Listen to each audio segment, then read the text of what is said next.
Good morning.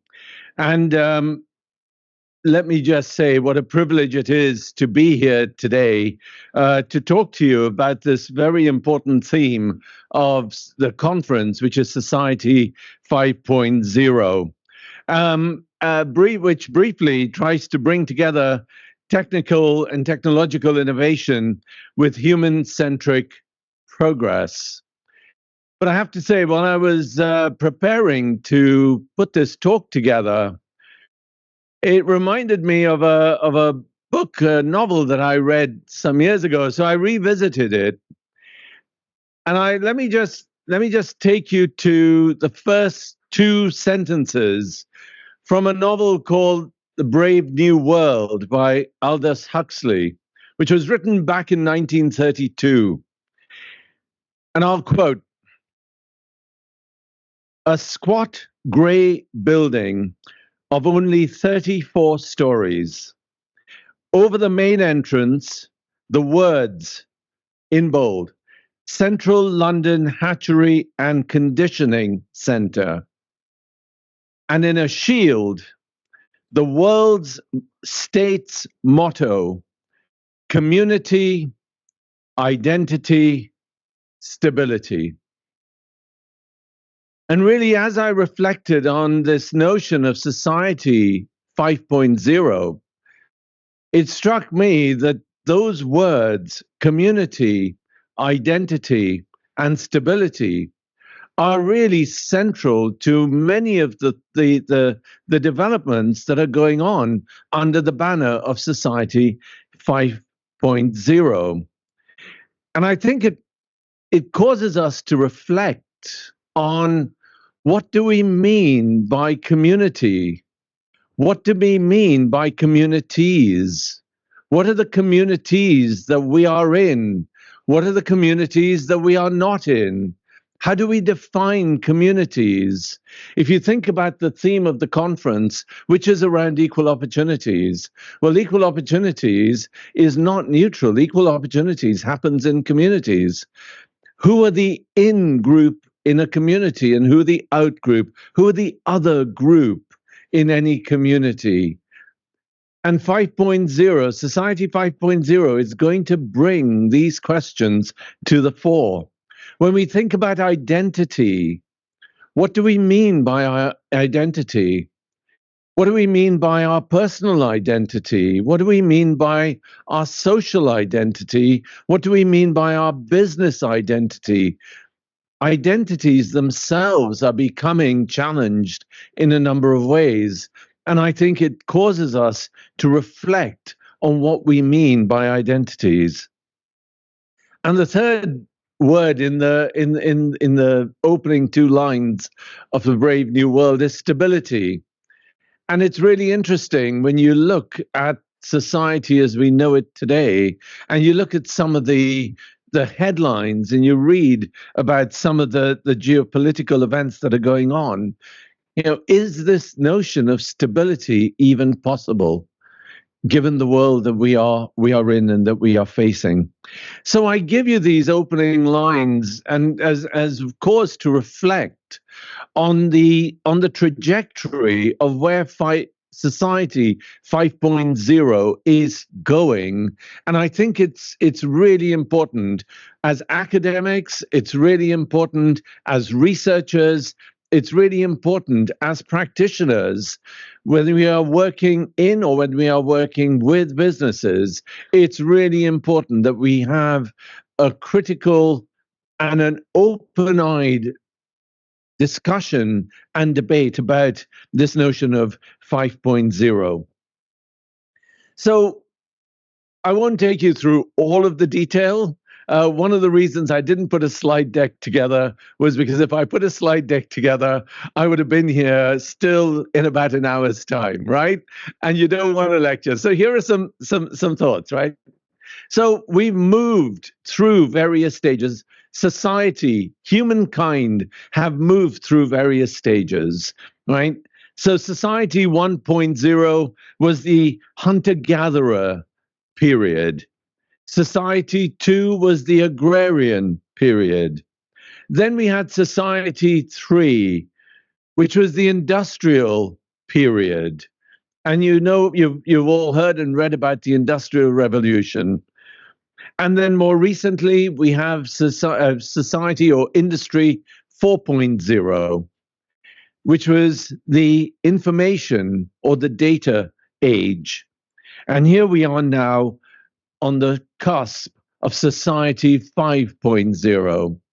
And Society 5.0 says that we are going to be in this super smart society where digital transformation, where digital technologies and our human experience become so intertwined that they become almost inseparable.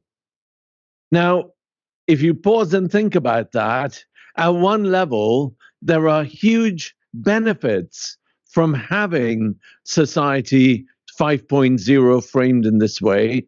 But equally, we need to be very clear-eyed to understand what some of the challenges are that we're going to face. The thinking about Society 5.0 really came out of the work that was done in terms of Industry 4.0. And Industry 4.0 itself has progressed to Industry 5.0. And in a recent paper that I wrote with colleagues on Industry 5.0, it's really Industry 5.0 is talking about how can we use technology to benefit how we produce goods and services so that it's not just for profit, but it actually brings into play the notion of understanding how industry fits within a social framework, how we can, as I think it is up on the slide here, with the UN SDGs, the Sustainable Development Goals, how do industry collaborate and contribute to the SDGs? So Industry 5.0 is already started, and now Society 5.0 is looking to kind of catch up with that. So what are some of the benefits? Just briefly, what are some of the opportunities and benefits for Industry 5.0? Well, at a societal or a social level, you've all heard about smart cities. You've all heard about how technology can help cities become much more user-friendly for the inhabitants, for the citizens living in those cities, through waste reduction, through greater energy utilization. We can have improved healthcare, and you can begin to see how AI is being used for diagnostic purposes in terms of improving societal health across the board. We can start seeing it in education. You start seeing it in how education is becoming much more open, whether it's through online learning, through personalized learning. You can begin to see how these benefits are starting to take hold. Equally, you can start to see that at an individual level, at a very personal level, this could allow much greater work-life balance. This would allow more flexible working. Already, certainly in the UK, there is a huge debate going on as to whether employees should be coming in 5 days a week or just 3 days a week. And some, including some tech companies, are now starting to say, no, we want employees to come in 5 days a week. But you know what it's like. We've all tasted, we've all experienced working from home for 2 days a week, and nobody wants to give this up now. But you can begin to see that this is starting to have a big effect at the level of the individual. Equally, you can think about how the use of technology is opening up financial systems. It's opening up individuals taking greater control of their finances. I'm doing a presentation to one of the big investment banks next week on AI, and actually one of the messages to them is, do you really need this high-powered investment advisor? Or can I just go to ChatGPT and tell me what the top 10 shares are that I should be investing in based on this risk profile? Because potentially I could find an expert at the end of an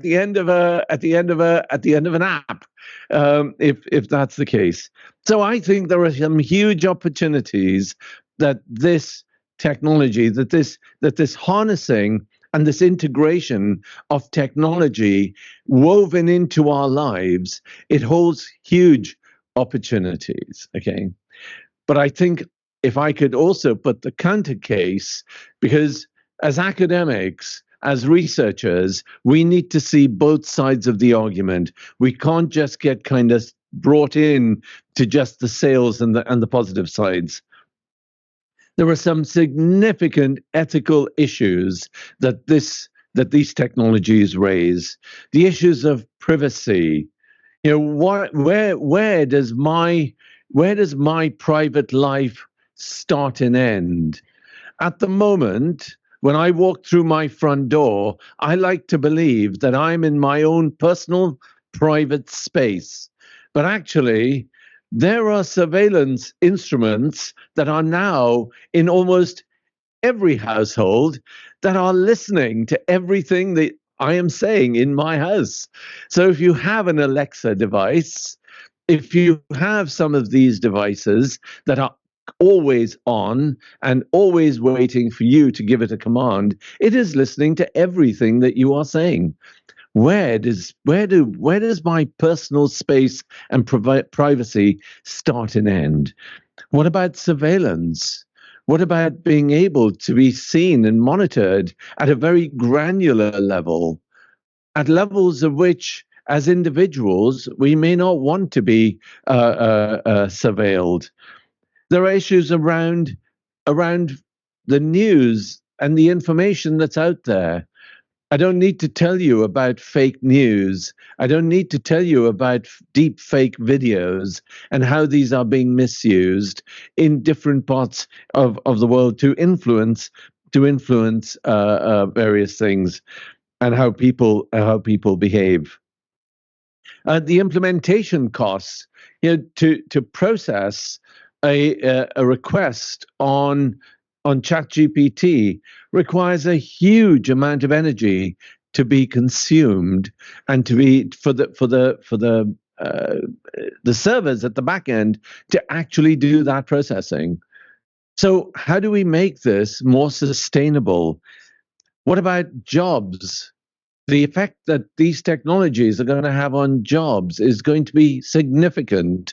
And we have to start to think about, what do societies in the future look like? What do industries in the future look like? What do jobs in the future look like? And I think it is incumbent on us as academics, on policymakers, to start thinking about some of these issues, because the answers are not easy. The answers are going to be very, very difficult to come up with. A couple of final thoughts. These technologies, when they start becoming completely embedded into our lives, you can begin to see already how these technologies may play out across wider societies. Certainly in the UK, the mental health is becoming a huge issue, and mental health in the under 24s, mental health in particular in the teenage generation, is a massive issue. And these are the, as they referred to, these are the digital natives, right? These are the age group that were born on the web. They were born with the internet in their hand at a few months, if not a year old, because they were busy watching on an iPad and playing around in an iPad, right? So these are digital natives. And the mental health effects of these technologies are just starting to become an issue, and people are now starting to become aware of what they are. So I give you these thoughts as we go through these 2 days on this very important theme of the conference, which is looking at society 5.0. Okay, I think we need to take a balanced view. There is no way we can to use an old analogy of the King Canute, who was trying to hold back the tide and hold back the sea. we cannot hold back the march of technology. But I think what we do need to do is understand how we frame these technologies, how we think about these technologies, how we regulate these technologies. So for me, I would encourage discussion and debate over the next 2 days to be around certain things like how do we get greater collaboration between businesses, academics, policymakers, but how do we get those collaborations to ensure that what sits at the heart of what emerges in terms of these technologies is around ethical innovation? Because what we need to ensure that as these technologies start to be implemented, that they benefit not just a few, but they benefit the wider society, that they benefit and support the key theme of this series of conferences, which is around opportunities, and in particular, equal opportunities for all. Thank you so much for your attention. Enjoy the rest of the conference, and thank you so much. Thank you.